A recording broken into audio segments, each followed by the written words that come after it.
ALK and ROS1, while they're both sensitive to crizotinib, they actually are distinct types of lung cancer, and their resistance mechanisms to crizotinib are also, while there are some similarities, they also are distinct, and this does translate into different therapies for patients with ALK and ROS1 once they failed on crizotinib. For ALK-positive patients, the second-generation class of inhibitors, alectinib, ceritinib, and soon brigatinib, are all very active in ALK-positive patients who have failed crizotinib. The FDA approved alectinib and ceritinib for crizotinib pretreated patients without regards to the mutation status of the patient, meaning they did not require a biopsy post-crizotinib in order for patients to be eligible for alectinib or ceritinib. So I would say that biopsies are not absolutely mandatory for an ALK-positive patient who fails on crizotinib because their chance of responding to a second-generation inhibitor is quite high, regardless of whether or not they have an ALK resistance mutation or not. At our institution, we do routinely biopsy ALK-positive patients when they fail on crizotinib because there is a small proportion of patients, probably less than 10%, who will have developed a very resistant ALK mutation, such as G1202R. G1202R does not respond to the second-generation inhibitors like alectinib and ceritinib, and so for those patients, we would actually prefer to treat them with a third-generation inhibitor like lorlatinib. So there is a potential role for doing biopsies after crizotinib for those rare cases where a patient may have an unusual resistance mutation. However, overall, I would say it's not absolutely mandatory since most patients will respond to a second-generation inhibitor after crizotinib. ROS1 is very different than ALK in this regard. For ROS1, when patients relapse on crizotinib, about 1/2 of them have a very resistant mutation called ROS1 G2032R. This is analogous to the ALK mutation G1202R. They're both very refractory mutations to many of the targeted therapies. It's very important to point out that while crizotinib is a dual ALK and ROS1 inhibitor, not all of the second-generation ALK inhibitors work on ROS1.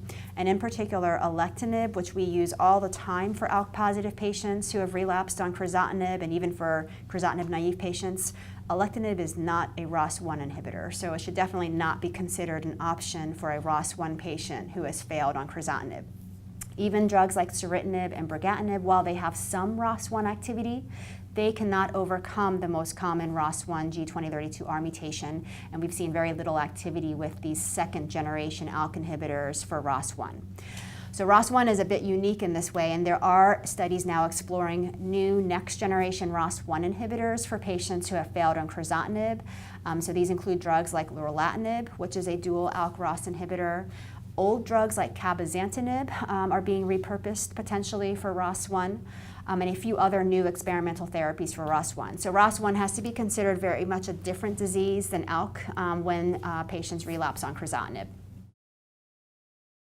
Liquid biopsies are a very exciting new tool that we're beginning to use, not just for research, but also for clinical monitoring and testing of patients. Liquid biopsies, of course, are referring to analyzing the circulating tumor DNA that can be detected in the blood and looking for specific mutations in the DNA. There's a lot of literature supporting the use of liquid biopsies in identifying some resistance mutations like the EGFR T790M gatekeeper mutation and also EGFR activating mutations. However, in the ALK setting and the ROS1 setting, there's less data on how well these liquid biopsies work in detecting the mutations. We do know that the liquid biopsies are not that sensitive for detecting the actual rearrangements themselves. However, mutation detection is much easier than rearrangement detection. So going forward, I imagine that we'll be using more liquid biopsies to track both ALK and ROS1 patients as they're on treatment and to detect resistance mutations like the ALK G1202R or the ROS1 G2032R in patients so that we can then direct patients to the correct therapies. Although ceritinib and alectinib are very effective second-generation TKI, there is still the time that the situation that they become resistant. And then the two well-known gatekeeper mutations that are resistant to these two agents are namely L1174 and also G1202R. It's just the location, and also there have been extensive IC50 study, which in a cell line study, to show that the dosage of the drug is actually has to be very high before we can inhibit this type of mutation.